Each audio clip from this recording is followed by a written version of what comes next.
Bright Tuty. Every student matters. Hello everyone. Today we are going to discuss Standard 6.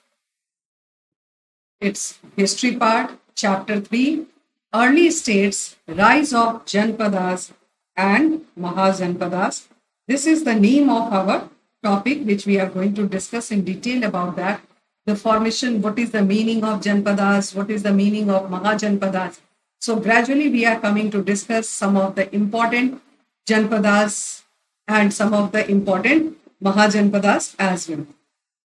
Then it is about that the chapter, the period from 600 BC to 400 BC. BC means before Common Era. We are counting in a backward direction.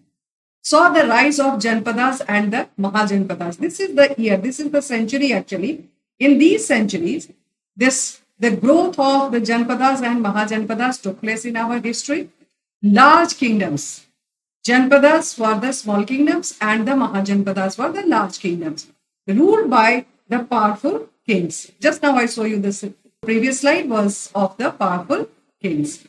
This is what it says about that. The Buddhist and Jain literatures are our main sources of information about this period. So from where we are getting Buddhist and the Jain texts.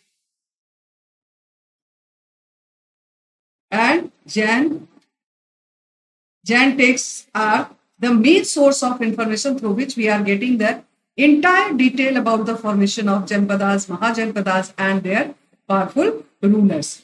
Not only that, besides this, the Vedic texts like Brahmans and the Upanishads, if this comes about that, the Vedic text also provide us information, then what are these Vedic texts which they provide us such information? They are the Vedic texts, Brahmans and Upanishads. They provide us this important information, the sources of information through which we are collecting the idea about the Janapadas and the Mahajanapadas. Then it is given about that the Buddhist texts like Jataka tells throw light on life of the people, common life. The life of the people means the life of the ordinary people. From where we are collecting this? This we are collecting from the Jataka tales. Jataka tales. It's a Buddhist text. Jataka tales is a Buddhist text. It is a Buddhist text.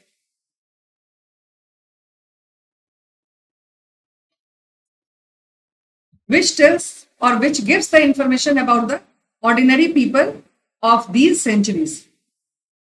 The Puranas also give some useful information about the history of this period.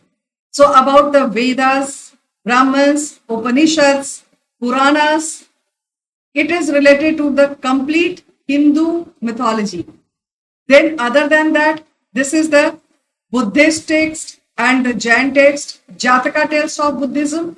All they try to throw light or to give us the information. So they are considered as the sources of information about this period of the 6th century BCE, 600th century BCE to the 400th century BCE. The remains of forts, other than that, these are the literary sources. What are these? These are known as the literary sources. What we have discussed just now, this comes under the literary sources.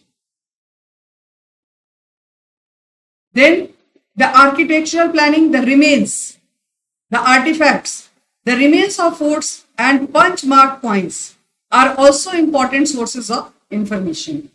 These are also there, whichever the sites which are excavated by the archaeologists, and from there also they have collected information and given us idea about this, about the history, how the Janapadas and the Mahajanapadas were developed in the 600th century BC and 400th century BC.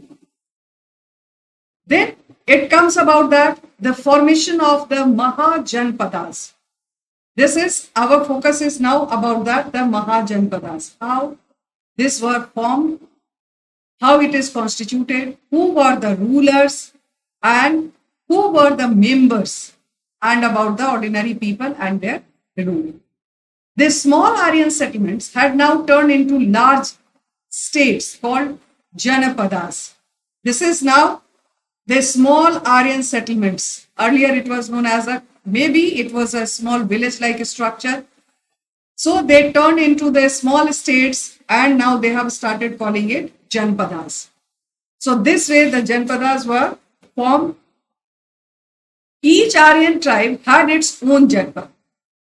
What it says? Each and every Aryan, they have their own Janpadas, which was guarded and protected by the tribesmen. And these tribesmen were only known as Jana. So try to understand how the Janpadas were formed. It is the combination of the two different words, Jana and Padas. Jana means that the human, tribesmen, and their strong foothold in a small territorial area. So these Janpadas continuously fought with each other to get supremacy over the territories.